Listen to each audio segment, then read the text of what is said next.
అలవాటు, వేగంగా మాట్లాడడం నాకు కొంచెం అలవాటు తక్కువ. మిత్రులందరికీ నమస్కారం. ఈరోజు మన రాష్ట్ర ప్రయోజనాలకు సంబంధించి అత్యంత ముఖ్యమైనటువంటి విషయం.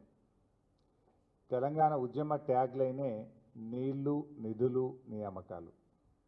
అందులో మొట్టమొదటి అంశం నీళ్లు. ఇవాళ నీళ్ల విషయంలో తెలంగాణ రాష్ట్రానికి తీవ్రమైనటువంటి అన్యాయం జరుగుతున్నా ఈ రాష్ట్ర ప్రభుత్వం నిమ్మకు నీరెత్తినట్లు వ్యవహరిస్తూ ఉంది.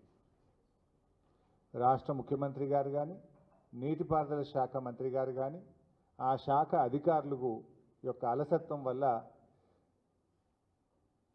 రాష్ట్రానికి తీవ్రమైనటువంటి అన్యాయం జరిగేటువంటి పరిస్థితి ఉన్నది. మనందరం కూడా చూస్తూ ఉన్నాం. పత్రికల్లో పతాక శీర్షికన వార్తలు వస్తూ ఉన్నాయి. మీడియా న్యూస్ ఛానల్స్లో హెడ్లైన్స్లో వార్తలు వస్తూ ఉన్నాయి. ఆంధ్రప్రదేశ్ కానీ, ఇటు కర్ణాటక కానీ పెద్ద ఎత్తున గోదావరి జలాలను తరలించే ప్రయత్నం ఇటు ఆంధ్రప్రదేశ్ చేస్తుందని, తుంగభద్ర నదీ జలాలను కర్ణాటక, ఆంధ్రప్రదేశ్లు కొత్త ప్రాజెక్టులు కట్టి నీళ్లు తరలించకపోయే ప్రయత్నం పతాక శీర్షికన వార్తలు వస్తున్నా ఈ రాష్ట్ర ప్రభుత్వానికి చీమ గుట్టినట్టు కూడా లేదు. ఇవాళ గోదావరి బంకచెర్ల ప్రాజెక్టు మీరందరూ కూడా చూస్తూ ఉన్నారు. ఆంధ్రప్రదేశ్ ప్రభుత్వం ఇప్పటికే పోలవరం రైట్ మెయిన్ కెనాల్ను 3 అంతలు పెంచింది. వాస్తవానికి అది సిడబ్ల్యూసి క్లియరెన్స్కు, పోలవరం డిపిఆర్లో దానికి విరుద్ధం.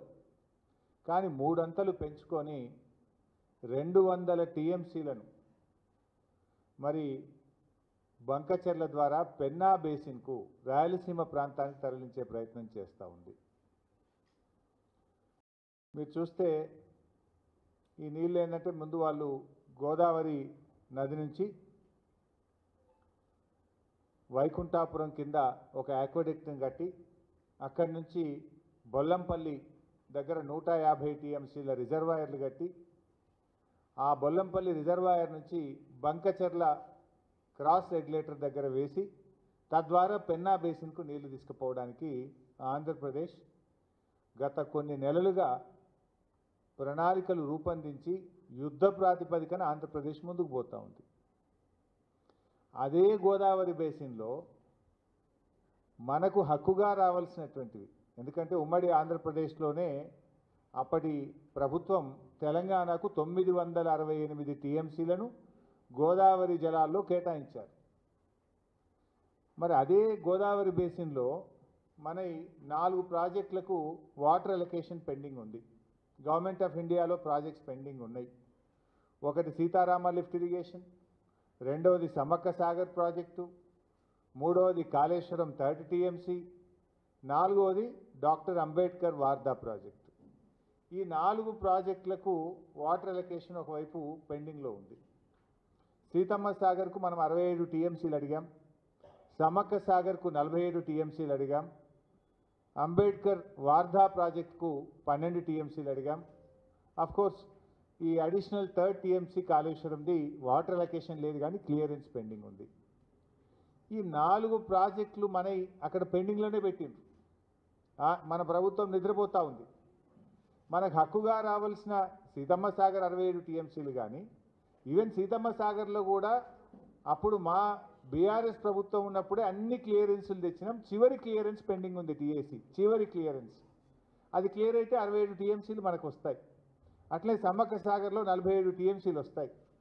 అదేవిధంగా వార్ధాలో 12 టీఎంసీలు. దీని గురించి ఒకవైపు పర్సూ చేయడం లేదు. ఈ ప్రాజెక్టులను అనుమతి సాధించడంలో రాష్ట్ర ప్రభుత్వం 13 నెలల కాలంలో విఫలమవుతూ ఉంది. ఇంకొక వైపు ఆంధ్రప్రదేశ్ ఏమో 200 టీఎంసీలు గోదావరి నీళ్లను పెన్నా బేసిన్కు తీసుకుపోవడానికి యుద్ధ ప్రాతిపదికన ఆగమేఘాల మీద ఆంధ్రప్రదేశ్ కదులుతుంటే ఈ రాష్ట్ర ప్రభుత్వంలో కనీస చలనం లేదు. ఇప్పుడు మనకు ఏ రాష్ట్రమైనా ప్రత్యేకించి ఆంధ్రప్రదేశ్, తెలంగాణలో ఒక కొత్త ప్రాజెక్టు చేపట్టాలంటే సెంట్రల్ వాటర్ కమిషన్ క్లియరెన్స్ కావాలి, వాటర్ అలొకేషన్ కావాలి, ఇంటర్ స్టేట్ క్లియరెన్స్ కావాలి. ఏపీ రీఆర్గనైజేషన్ యాక్ట్ ప్రకారంగా జీఆర్ఎంబి కేఆర్ఎంబి అనుమతి రావాలి, అపెక్స్ కౌన్సిల్ అనుమతి కావాలి. ఏ అనుమతి లేకుండా గోదావరి బంకచెర్ల ప్రాజెక్టును ఇవాళ ఆంధ్రప్రదేశ్ ప్రభుత్వం తీసుకొని పోతా ఉంది. ఏం చేస్తుండ్రు ముఖ్యమంత్రి, ఏం చేస్తుండ్రు నీటిపారుదల శాఖ మంత్రి, ఏం చేస్తుండ్రు? కనీసం ఇవాళటి వరకు ఉత్తరం కూడా రాయలే వీళ్ళు. అరే ఇది అన్యాయము, మా అనుమతి లేదు, మా ప్రాజెక్టులు పెండింగ్లో ఉన్నాయి, మా ప్రాజెక్టులు క్లియర్ చేయకుండా, మా సీతారామ అన్నే ఉన్నది, మా సమ్మక్క సాగర్ అన్నే ఉన్నది, మా వార్దా అక్కడనే ఉన్నది, మాది క్లియర్ చేయకుండా ఈ ప్రాజెక్టుకు ఆంధ్రప్రదేశ్ ప్రభుత్వం ముందుకు పోతా ఉంది, దీన్ని ఆపండి అని చెప్పి ఈ రోజుకు ఉత్తరం కూడా రాయలేదు మీరు. ఇంకోవైపు ఆంధ్రప్రదేశ్ ముఖ్యమంత్రి చంద్రబాబు నాయుడు గారు ఇది 15/11/2024 కేంద్ర మంత్రి నిర్మలా సీతారామన్ గారికి లేఖ రాశారు.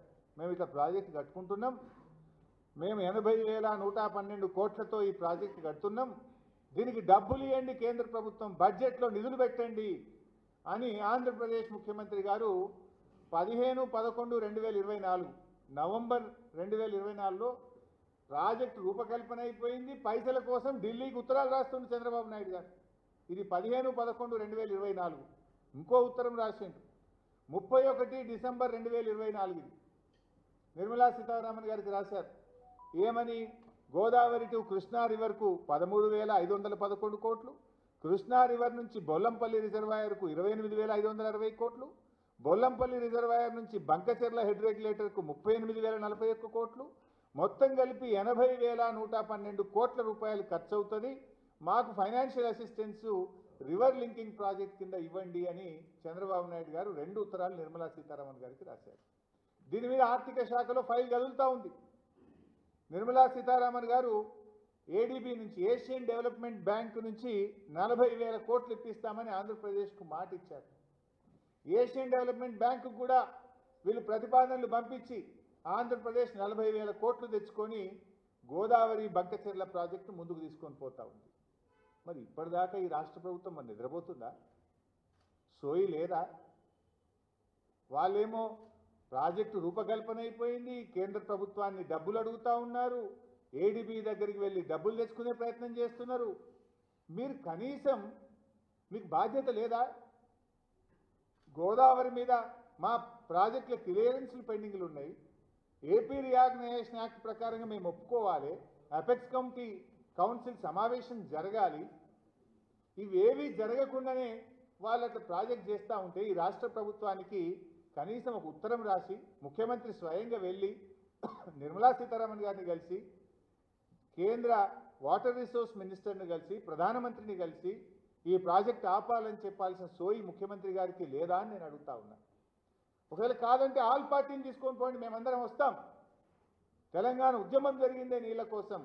ఈ నీళ్ళల్లో మా వాటా తేల్చేదాకా, మా ప్రాజెక్టులకు అనుమతి వచ్చేదాకా మరి ఈ అక్రమ ప్రాజెక్టులకు ఏ రకంగా కేంద్ర ప్రభుత్వం సహకరిస్తుంది? మరి ఏం చేస్తుంది రాష్ట్ర ప్రభుత్వం నేను అడుగుతా ఉన్నా. ఎందుకంటే ఇది లైఫ్ అండ్ డెత్. ఒకసారి ప్రాజెక్ట్ కట్టిన తర్వాత మళ్ళీ మనం ఇబ్బంది పడడం తప్ప రేపు తరతరాలు నష్టపోతాయి, ఈ రాష్ట్రం నష్టపోతుంది. ఎన్నో త్యాగాల మీద తెచ్చుకున్న ఈ తెలంగాణ నీళ్ళలో నష్టపోతే బీఆర్ఎస్ పార్టీ సహించదు. ఎందుకంటే ఇప్పటిదాకా నాకు బాధ కలిగేది ఏంటంటే వాళ్ళేమో ఉత్తరాల మీద ఉత్తరాలు రాస్తున్న ఫండ్స్కు కనీసం దీన్ని అపోజ్ చేస్తూ జీఆర్ఎంబీకి ఉత్తరం రాయలే, సిడబ్ల్యూసీకి ఉత్తరం రాయలే, వాటర్ రిసోర్స్ మినిస్ట్రీకి ఉత్తరం రాయలే, నా ఆఫీసర్లు రాయరు, నా మంత్రి రాయడు, నా ముఖ్యమంత్రి రాయడు. ఏం చేస్తున్నట్టు మీరు?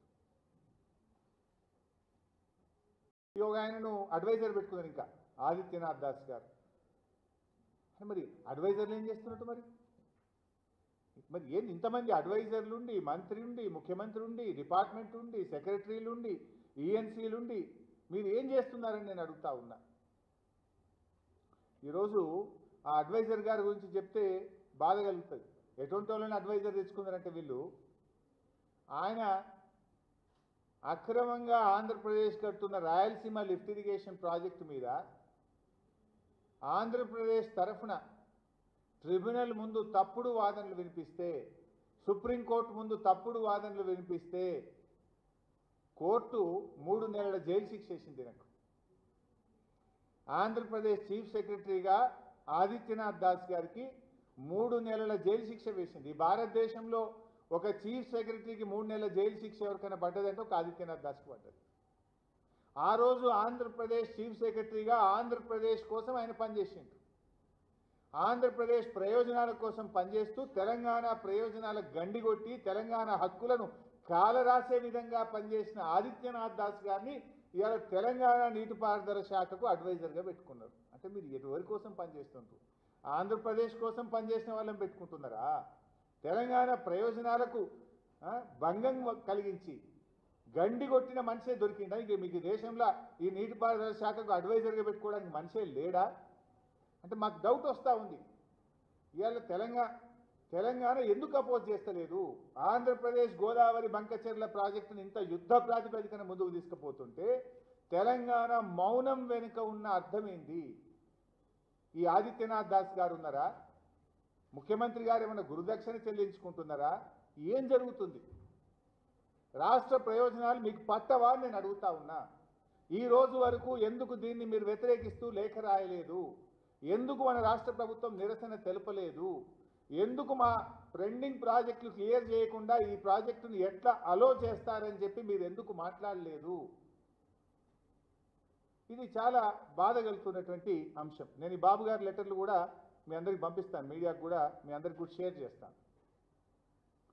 ఇకపోతే మరి అడ్వైజర్ గారేమో ఇప్పటిదాకా ఏమి ఆయన కూడా స్పందించింది. అడ్వైజర్ ఉండేది ఎందుకు? నువ్వు అడ్వైజ్ చేయాలి రాష్ట్ర ప్రభుత్వానికి. ఇటు ఆంధ్రప్రదేశ్ ఫాస్ట్గా ప్రాజెక్ట్ కడుతుంది, మనకు అన్యాయం జరుగుతుంది, వెంటనే మనం లెటర్లు రాయాలని చెప్పాలి కదా. ప్రభుత్వం నిద్రపోతున్నా కనీసం అడ్వైజర్ అని చెప్పాలి కదా. ఇప్పుడు ఇంకో దిక్కు ఏమవుతుంది భాయ్ సాబ్, అటు తుంగభద్రలో కూడా మీరు చూస్తే అటు కర్ణాటక ఇటు తెలంగాణ తుంగభద్రలో కూడా ఇటు కర్ణాటక ఇటు ఆంధ్రప్రదేశ్ 2 రాష్ట్రాలు కూడా తుంగభద్రలో కూడా నీళ్ళకు గండి కొట్టే ప్రయత్నం చేస్తున్నారు. మనకేంటంటే శ్రీశైలంకి వచ్చే నీళ్లు అటు తుంగభద్ర నుంచి ఇటు కృష్ణా నుంచి వస్తాయి.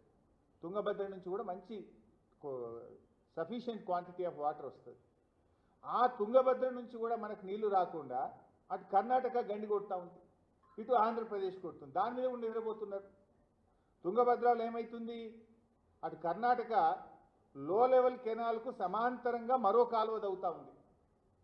అదేవిధంగా కర్ణాటక నావలి రిజర్వాయర్ను 31 టీఎంసీల సామర్థ్యం నుంచి 52 టీఎంసీలకు పెంచే ప్రయత్నం చేస్తుంది.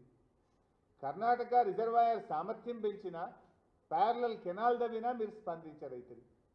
ఇటు ఆంధ్రప్రదేశ్ కూడా తుంగభద్ర డ్యాంకు కుడివైపు నుంచి హెచ్ఎల్సీ ద్వారా కూడా నీళ్లు తీసుకుపోయే ప్రయత్నం. అంటే ఆంధ్రప్రదేశ్ ఒకవైపు తుంగభద్ర నుంచి నీళ్లు మళ్లించే ప్రయత్నం చేస్తుంది. మరి మనకు ఇటు ఆర్డీఎస్ దెబ్బతింటుంది, దాని మీదనే మనకు ఆర్డీఎస్ కూడా ఉన్నది. అటు ఆర్డీఎస్కు నష్టమవుతుంది, ఇటు శ్రీశైలం ఎండిపోయే ప్రమాదం ఉంటుంది. శ్రీశైలంకు నీళ్లు రాకపోతే మన మహబూబ్ నగరు మన నల్లగొండ త్రాగునీటి అవకాశాలు దెబ్బతింటాయి. మహబూబ్ నగర్లోని మన పాలమూరు ఎత్తిపోతల పథకం, మన కల్వకుర్తి ఎత్తిపోతల పథకం, మన దిండి ఎత్తిపోతల పథకం, మన సాగర్ ఆయకట్టు ఇవన్నీ దెబ్బతినే ప్రమాదం ఉంటుంది కదా. మరి తుంగభద్ర నీళ్లను అటు కర్ణాటక ఇటు ఆంధ్రప్రదేశ్లు అక్రమంగా మళ్లించుకునే ప్రయత్నం చేస్తుంటే ఎందుకు ఈ రాష్ట్ర ప్రభుత్వం మౌన ముద్ర వేసుకున్నది? ఎందుకు ఈ రాష్ట్రం మౌనంగా ఉన్నది? ఇది మీ బాధ్యత కాదా అని చెప్పి ఈరోజు మేము అడుగుతా ఉన్నాం. ఆ రోజు మీరు చూస్తే గతంలో బీఆర్ఎస్ ప్రభుత్వం ఉన్నప్పుడు అప్పటి ఆంధ్రప్రదేశ్ ప్రభుత్వం గోదావరి పెన్న 330 టీఎంసీలు ఫ్లడ్ వాటర్ తీసుకుపోతామని 2017లో వాళ్ళకు ప్రాజెక్ట్ తయారు చేసింది. ఆ రోజు 2017 అప్పుడు గౌరవ ముఖ్యమంత్రి కేసీఆర్ గారు చాలా సీరియస్గా మేము ఆ ప్రాజెక్ట్ను ఆ రోజు అపోజ్ చేయడం జరిగింది. మేము గట్టిగా అన్ని ప్లాట్ఫామ్స్లో జీఆర్ఎంబి కానీ కేఆర్ఎంబి కానీ సిడబ్ల్యూసి కానీ వాటర్ రిసోర్స్ కానీ ఆ రోజు మేము తీవ్రమైనటువంటి నిరసన తెలియజేస్తే అది ఆగిపోయింది ఆ రోజు. కానీ ఈరోజు కొత్తగా వచ్చిన ఆంధ్రప్రదేశ్ ప్రభుత్వం యుద్ధ ప్రాతిపదికన ఇటు గోదావరి నీళ్లను మరి తీసుకుపోయే ప్రయత్నం చేస్తూ ఉంటే వీళ్ళు మాత్రం మరి కనీసం ఈ రోజు వరకు ఉత్తరం కూడా రాయలేదు. చంద్రబాబు నాయుడు గారేమో ప్రాజెక్టు కాదని నిధుల కోసమే ఉత్తరాలు రాస్తుండు. ఒకటి కాదు, రెండు మూడు ఉత్తరాలు రాస్తుండు నిర్మలా సీతారామన్. ఆడ పెద్ద పెద్ద మీటింగ్లు పెడతా ఉన్నాడు. మరి వీళ్ళు ఏం చేస్తున్నారు నాకు అర్థం కాదు. అసలు ప్రిలిమినరీ ఒక వార్తా పత్రికలో వచ్చిందన్నా, ప్రభుత్వం దృష్టికి వచ్చినా వెంటనే ప్రభుత్వాలు స్పందించి లెటర్లు రాస్తుంటాయి. గతంలో ఇది కేసీఆర్ గారు రాసిన ఉత్తరం, మీకు ఇది కూడా పంపిస్తా. 2020లో అపెక్స్ కమిటీ మీటింగ్ తర్వాత కేసీఆర్ గారు మన హక్కుల గురించి ఎంత క్లియర్గా గోదావరి బేసిన్లో, కృష్ణా బేసిన్లో 2020లో అప్పటి కేంద్ర ప్రభుత్వానికి రాసిన లేఖ, మేము ఏ రకంగా ఆంధ్రప్రదేశ్ ప్రాజెక్టులను వ్యతిరేకించాము, రాయలసీమ లిఫ్ట్ ఇరిగేషన్ ఎట్లా వ్యతిరేకించినాం, పోతిరెడ్డిపాటిని ఎట్లా వ్యతిరేకించినాం, తెలంగాణ హక్కుల కోసం ఏమేం మాట్లాడినాం అనేటువంటిది మేము ఆ రోజు రాసిన లేఖ కాపీ కూడా నేను మీ అందరికి కూడా పంపిస్తాను. మరి అదేవిధంగా మొన్న బ్రిజేష్ కుమార్ ట్రిబ్యునల్ విషయంలో కూడా బీఆర్ఎస్ పార్టీ కేసీఆర్ గారు ఎంతో ప్రయత్నం చేసి సెక్షన్ 3ని సాధించిందే బీఆర్ఎస్ పార్టీ. సెక్షన్ 3 ఎప్పుడొచ్చింది? రాష్ట్రంలో తెలంగాణ ప్రభుత్వం ఏర్పడ్డ మొదటి నెలలోనే కేసీఆర్ గారు అప్పటి నీటిపారుదల శాఖ మంత్రి ఉమాభారతి గారి దగ్గరికి వెళ్ళి కలిసి సెక్షన్ 3 కింద ఆంధ్రప్రదేశ్ తెలంగాణ మధ్య కృష్ణా నదీ జలాలను పునః పంపిణీ చేయాలని లేఖ పెట్టారు. ఉమాభారతి గారి దగ్గర లెటర్ పెట్టారు. అప్పటి నుంచి జరిగిన పోరాటం, గడ్కరీ గారు వచ్చినా, షెకావత్ గారు వచ్చినా, మధ్యలో సుప్రీంకోర్టుకు వెళ్ళి చివరి దాకా ఫైట్ చేసి సెక్షన్ 3ని మేము సాధించినాం. ఇవాళ ఆంధ్రప్రదేశ్ పోయి మళ్ళా ఆ సెక్షన్ 3 మీద సుప్రీంకోర్టులో కేసేసి మీరు కేవిట్ అయ్యారా? కనీసం ఏం చేస్తున్నారు? కేవిట్ అయ్యారా? మనం చేసిన పోరాటం మీద ట్రిబ్యునల్ ఏం చెప్పింది? మొన్న సెక్షన్ 3ని ముందు వింటాము అన్నారు. యాక్చువల్గా ఇన్ఫ్యాక్ట్ ఇక్కడ కూడా రాష్ట్ర ప్రభుత్వం సరిగ్గా అధికారులు చెప్తున్నట్టు తెలుస్తుంది, నాకు అనిపిస్తలేదు. ఇంజనీర్లు కానీ అధికారులు కానీ రాష్ట్ర ప్రభుత్వాన్ని సరిగ్గా గైడ్ చేస్తలేరు. సెక్షన్ 3 అనేది సెక్షన్ 89 కింద సెక్షన్ 3 యాడ్ అయింది, అంటే సబ్స్యూమ్డ్. ఒకసారి సబ్స్యూమ్ అయిపోయిన తర్వాత ఇక అసలు సెక్షన్ 89 ఉండదు. నా ఓన్లీ కృష్ణా జలాలను బల్క్గా ఆంధ్రప్రదేశ్ తెలంగాణ మధ్య పంచుడే సెక్షన్ 3. అది వచ్చిన తర్వాత ఇక సెక్షన్ 89 ఉండదు. కానీ రాష్ట్ర ప్రభుత్వం ఏం చెప్పిందంటే, నేను ఎక్కడ చూసినా ముందు ఓన్లీ సెక్షన్ 3ఏ వినాలే, కాదంటే రెండింటిని క్లబ్ చేసి వింటే సెక్షన్ 3 మొదలు నుండి తర్వాత సెక్షన్ 89 వినుండ్రి.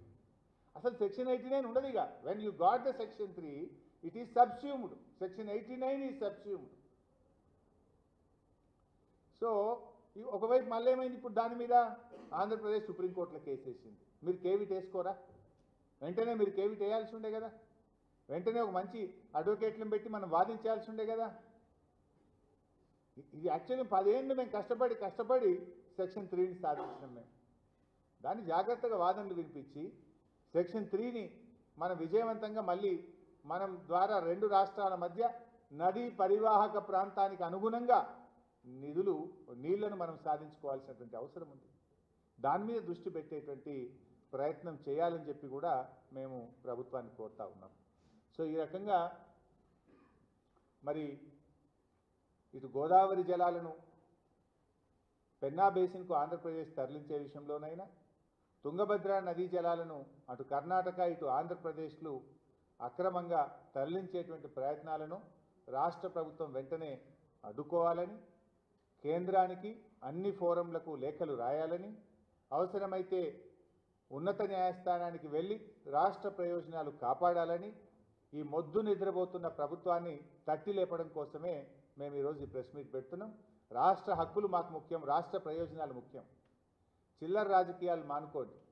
మేము ఇస్తున్నది ఒక రాష్ట్రానికి సంబంధించి భవిష్యత్ తరాలకు సంబంధించి సూచనలు ఇస్తూ ఉన్నాం. మీరేమో కనీసం పట్టించుకుంటలేరు. ఒకరు దావోసు, ఇంకొకరు కర్ణాటకలు, ఇంకొకరు ఢిల్లీ యాత్రల్లో బిజీ ఉన్నారు. మీరు సరే, మీ యాత్రలు మీ ఇష్టం, కానీ రాష్ట్ర ప్రయోజనాలు మాకు ముఖ్యం.